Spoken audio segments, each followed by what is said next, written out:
வணக்கம். காணும் பொங்கலை முன்னிட்டு தமிழக பகுதியான குயிலாப்பாளையத்தில் மஞ்சு விரட்டு நிகழ்ச்சி நடைபெற்றது. இதனை வெளிநாட்டு சுற்றுலா பயணிகள் உட்பட ஏராளமான பொதுமக்கள் கண்டு ரசித்தனர். காணும் பொங்கலை முன்னிட்டு தமிழக பகுதியான குயிலாப்பாளையத்தில் மஞ்சு விரட்டு நிகழ்ச்சி நடைபெறுவது வழக்கம். அதேபோல இந்த ஆண்டும் மஞ்சு விரட்டு நிகழ்ச்சி நடைபெற்றது. மாடுகளை வண்டியில் கட்டி அலங்காரம் செய்து ஒன்றன் பின் ஒன்றாக அணிவகுத்து சென்ற காட்சியை காண வெளிநாட்டு பயணிகள் மற்றும் உள்ளூர் நகரவாசிகள் உள்பட புதுவையை சுற்றியுள்ள ஏராளமான பொதுமக்கள் பலரும் அங்கு குவிந்தனர். முன்னதாக மாடுகளுக்கு கோவிலில் பூஜை செய்யப்பட்டு அதனைத் தொடர்ந்து மாட்டு வண்டியில் பூட்டிய மாடுகளை விரட்டி பல்வேறு வீதிகளில் அழைத்து வரப்பட்டது. சாலையின் இருபுறமும் பொதுமக்கள் அணிவகுத்து நிற்க மாடுகள் தங்களது வண்டியை இழுத்து சென்ற காட்சி பலரையும் பரவசப்படுத்தியது.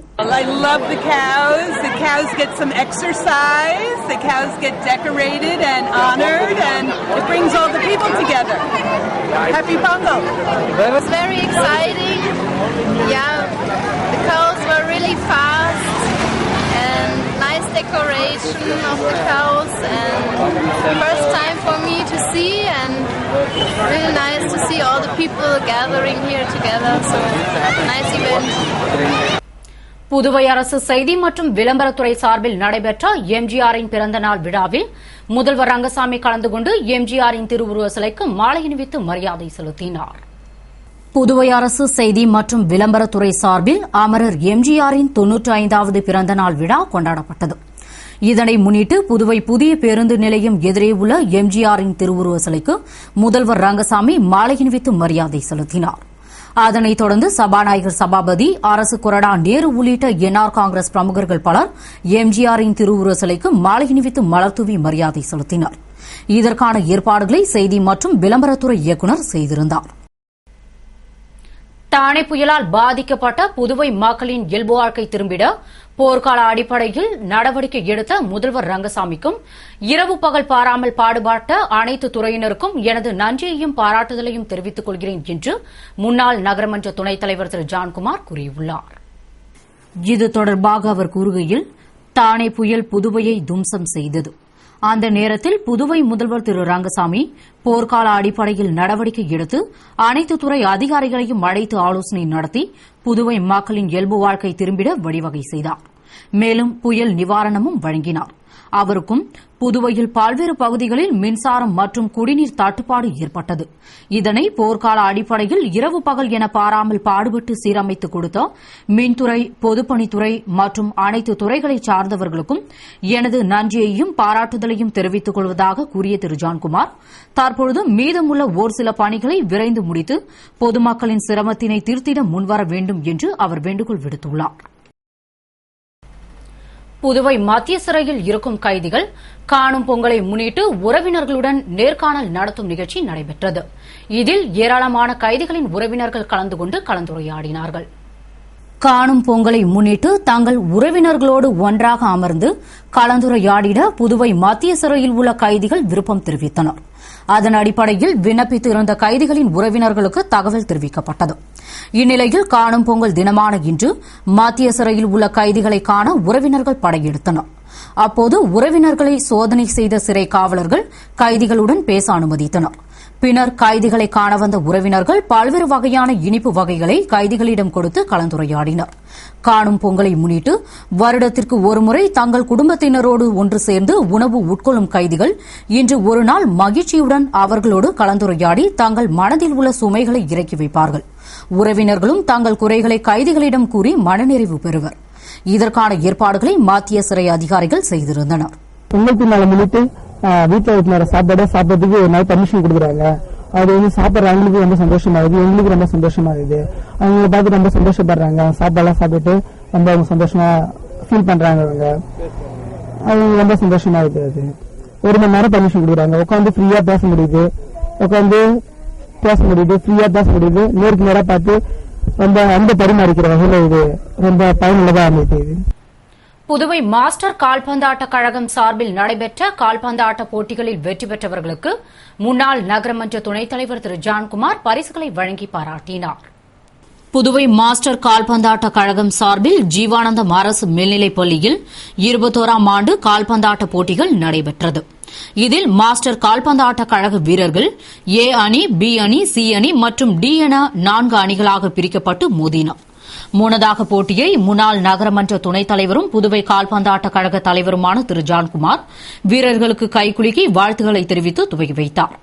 இறுதிப் போட்டியில் இன்ஸ்பெக்டர் ரங்கநாதன் வாழ்த்து தெரிவித்தார்.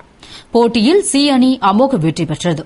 வெற்றி பெற்றவர்களுக்கான பரிசளிப்பு விழாவில் வெற்றி பெற்ற அணிக்கு முன்னாள் நகரமன்ற துணைத் தலைவர் ஜான்குமார் பரிசுகள் வழங்கி பாராட்டினார். தொடர்ந்து சிறந்த வீரர்களுக்கு இன்ஸ்பெக்டர் ரங்கநாதன் மற்றும் தொழிலதிபர் தங்கம் பரிசுகள் வழங்கி பாராட்டி கௌரவித்தனர்.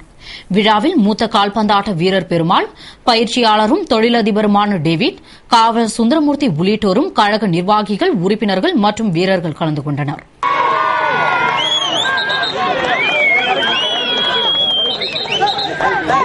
Vignesh, Jerome, Devanath, Antony, Karthikeyan, Surya, John Paul, Sabari, Siva, Santhosh, Gunas, Gnanasoundar, Vijay, Surya.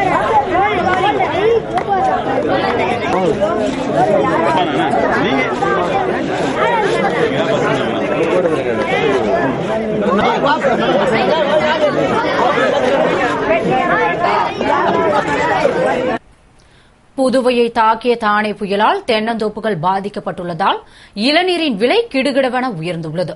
இதனால் மக்கள் கலக்கமடைந்துள்ளனர். புதுவையில் கோரதாண்டவம் ஆடிய தானே புயலால் 80% மரங்கள் பாதிக்கப்பட்டுள்ளன. குறிப்பாக 150 கிலோமீட்டர் வேகத்தில் வீசிய காற்றுக்கு தாக்குப்பிடிக்க முடியாமல் தென்னை மரங்கள் முறிந்து விழுந்துவிட்டன. இதனால் 1 லட்சம் தென்னை மரங்கள் சேதமடைந்துள்ளதாக புள்ளி விவரங்கள் தெரிவிக்கின்றன. இதன் எதிரொலியாக இளநீருக்கு தட்டுப்பாடு ஏற்பட்டுள்ளது. எனவே தானே புயலுக்கு முன் 7 மற்றும் 10 ரூபாய்க்கு விற்கப்பட்ட இளநீர் தற்பொழுது 20 ரூபாய் வரையிலும், சில இடங்களில் 25 ரூபாய்க்கும் விற்கப்படுகிறது. பொதுவாக பனிக்காலத்தில் இளநீர் விற்பனை மந்தமாக இருக்கும் என்பதால் இளநீர் விலையை சற்று குறைத்தே விற்பனை செய்வர். தற்பொழுது பனியின் தாக்கம் அதிகமாக காணப்பட்ட போதிலும் தட்டுப்பாடு காரணமாக இளநீர் விலை கிடுகிடுவென உயர்ந்து அதிக விலைக்கு விற்கப்படுகிறது. இந்த விலை கோடை காலத்தில் மேலும் உயரும் என்பதால் கோடை காலத்தை நினைத்து மக்கள் இப்போதே கலக்கமடைந்துள்ளனர். மற்றும் நிலைமையை சீர் செய்ய அரசு தலையிட்டு தக்க நடவடிக்கை எடுக்க வேண்டும் என எதிர்பார்க்கின்றனர். புதுவையில் மாட்டுப் பொங்கல் மிகவும் உற்சாகமாக மாடுகளுக்கு சிறப்பு பூஜை செய்யப்பட்டு மாட்டு வண்டிகளின் ஊர்வலத்துடன் சிறப்பாக கோலாகலமாக கொண்டாடப்பட்டது. புதுவையில் நேற்று மாட்டுப் பொங்கல் மிகவும் உற்சாகமாக கொண்டாடப்பட்டது. இதனை முன்னிட்டு மாடுகளுக்கு குளிப்பாட்டி சுத்தம் செய்து கொம்புகள் சீவி வர்ணம் தீட்டப்பட்டது. அதேபோன்று மாட்டு வண்டிகள், டிராக்டர்கள் போன்றவற்றையும் சுத்தப்படுத்தி வர்ணம் தீட்டப்பட்டு தோரணங்கள், வாழைக்கன்றுகள் கட்டப்பட்டு அலங்கரிக்கப்பட்டது. பின்னர் மாடுகளுக்கு மஞ்சள், குங்குமம் இட்டு பொங்கலிட்டு சிறப்பு பூஜைகள் செய்யப்பட்டு உணவளிக்கப்பட்டது. அதன்பின் மாட்டு வண்டிகள், மாடுகள், டிராக்டர்கள் ஊர்வலம் நடந்தது. இதில் சிறுவர்கள் முதல் பெரியவர்கள் வரை ஏராளமானோர் கலந்து கொண்டு பொங்கலோ பொங்கல், மாட்டுப் பொங்கல் என்று உற்சாகமாக கோஷமிட்டு குதூகலத்துடன் மாட்டுப் பொங்கலை கொண்டாடி மகிழ்ந்தனர். மற்றும் உழவுக்கும் தொழிலுக்கும் உறுதுணையாயிருந்த மாடுகளுக்கு நன்றி தெரிவித்துக் கொண்டனர். புதுவையில் ஔவையார் சிலை அமைக்க அரசு விரைவில் நடவடிக்கை எடுக்கும் என்று முதல்வர் ரங்கசாமி கூறினார். இது தொடர்பாக முதல்வர் ரங்கசாமி கூறுகையில், தமிழ் புலவர்கள், அறிஞர்களின் கோரிக்கையை ஏற்று கடந்த 1993ஆம் ஆண்டு நான் வேளாண் துறை அமைச்சராக இருந்தபோது நல்ல அறிவுரைகள், பல அரிய கருத்துகள் கொண்ட உலக பொதுமறையான திருக்குறளை அளித்த திருவள்ளுவருக்கு சிலை நிறுவப்பட்டது என்றும், திருக்குறளில் உள்ள கருத்துகளின்படி அனைவரும் வாழ்க்கையில் பின்பற்றி நடக்க வேண்டும். அவ்வாறு நடந்தால் அவர்களின் எதிர்கால வாழ்க்கை சிறப்பாக இருக்கும், நாடும் நல்ல நிலைக்கு உயரும் என்ற அவர் மேலும் தொடர்ந்து புதுவையில் ஔவையார் சிலை நிறுவப்பட வேண்டும் என்று தமிழ் புலவர்களும் அறிஞர்களும் என்னிடத்தில் கோரிக்கை வைத்துள்ளனர். அவர்களின் கோரிக்கையை நிறைவேற்றும் வகையில் ஔவையாருக்கு சிலை அமைக்க அரசு விரைவில் நடவடிக்கை எடுக்கும் என்று கூறினார். காணும் பொங்கலை முன்னிட்டு முன்னெச்சரிக்கை நடவடிக்கையாக கடலில் குளிக்க தடை விதிக்கப்பட்டுள்ளது என்று எஸ்பி சிவதாசன் கூறினார். இது தொடர்பாக எஸ்பி சிவதாசன் கூறுகையில், கடந்த ஆண்டு காணும் பொங்கலன்று பாரதி பூங்கா, தாவரவியல் பூங்கா, சுண்ணாம்பாறு படகு குடாம், ஊசுட்டேரி உள்ளிட்ட பகுதிகளில் மக்கள் குடும்பத்துடன் குவிந்து மகிழ்ந்தனர். ஆனால் இந்த ஆண்டு டிசம்பர் மாதம் வீசிய தானே புயலால் எல்லா பொழுதுபோக்கு இடங்களும் அலங்கோலமாகிவிட்டது.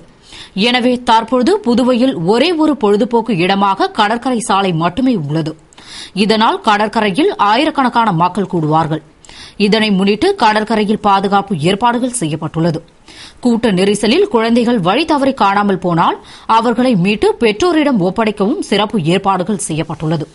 அது மட்டுமின்றி முன்னெச்சரிக்கை நடவடிக்கையாக மணல் பகுதி நிறைந்த ஆரோவில் பொம்மையார்பாளையம், பிள்ளைச்சாவடி, வீராம்பட்டினம், வம்பாக்கிரப்பாளையம், புதுக்குப்பம், நடுக்குப்பம் கடற்கரையில் கடலில் குளிக்க தடை விதிக்கப்பட்டுள்ளது என்று அவர் கூறினார்.